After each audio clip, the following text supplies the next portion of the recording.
Welcome to adding and subtracting rational expressions. Just like when we multiplied and divide rational expressions, we went back to a basic question from grade 9 just to compare what we used to be able to do and what we need to do now. So you can see in that remember question, adding 2/5 plus 1/2. So we need a common denominator. Lowest common denominator is best, but a common denominator is guaranteed when you multiply both denominators. So 5 times 2 is 10, so our lowest common denominator is 10. And the question I always ask students is, by what will I need to multiply this fraction in order for it to have a denominator of 10? And the answer is 2 over 2, or 1. Because we are creating equivalent fractions, so we are multiplying by an equivalent form of 1. Just like over here now, we're going to multiply by 5 over 5.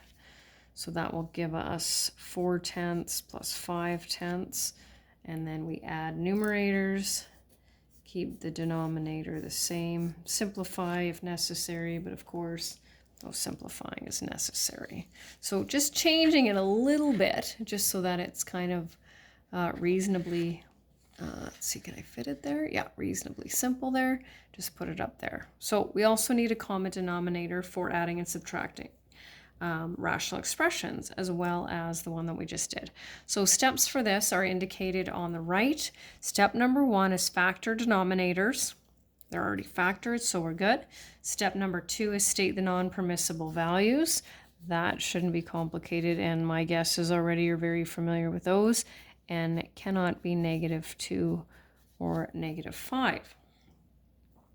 So now we're going to, I didn't put that in a good spot, but that's okay. Now we're going to create our common denominator, and we're going to do that by multiplying the denominators. So this is going to definitely get stretched out a little bit. Now, normally we would multiply them, but there's a reason that we don't do that, and I'll explain that in a little while. So I'm going to do it just like I did the other one. Order doesn't matter. Okay. And what I really like about this step that I showed over here with the 5 over 5 is I really find that it comes in handy over here, because obviously we're stretching out this common denominator a little bit. And I've got this all squished over here, x plus 5 over x plus 5. I did not think that through. So now what we have to do is multiply the numerator by x plus 2. So that will be 2x plus 4.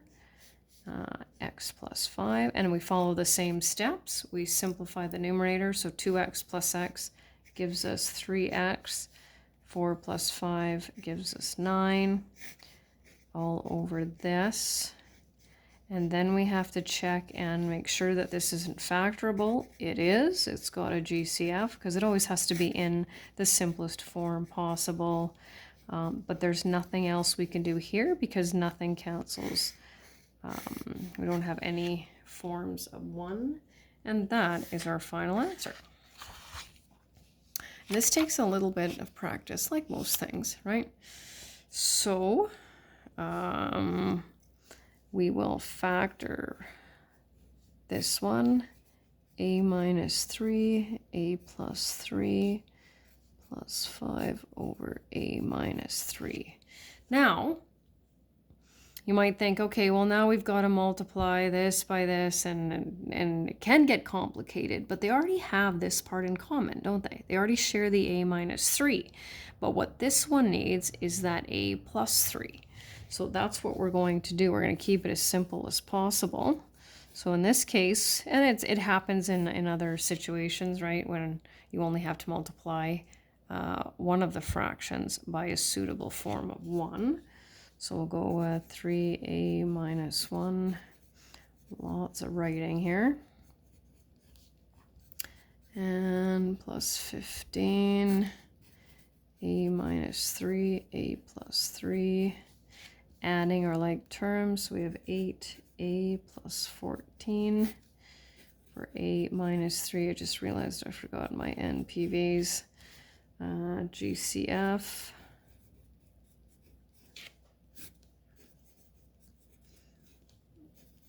Nothing simplifies That's my final answer, and my NPVs. I'm just going to go back up, not too complicated though. So my NPVs are going to be A can't be -3 or 3. And the last one that we're going to do, which is, did I do all? Yeah, they are all adding. I don't know why that is, but anyway.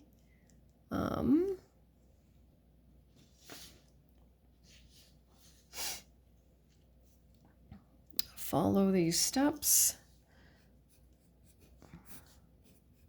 X plus 2, x minus 1, plus 3, x plus 2, x plus 1. Now, what do they have in common?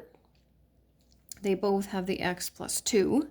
However, this one needs an x minus 1 over x minus 1, and this one needs an x plus 1 over x plus 1. So this one's going to be a little more complicated than the other ones.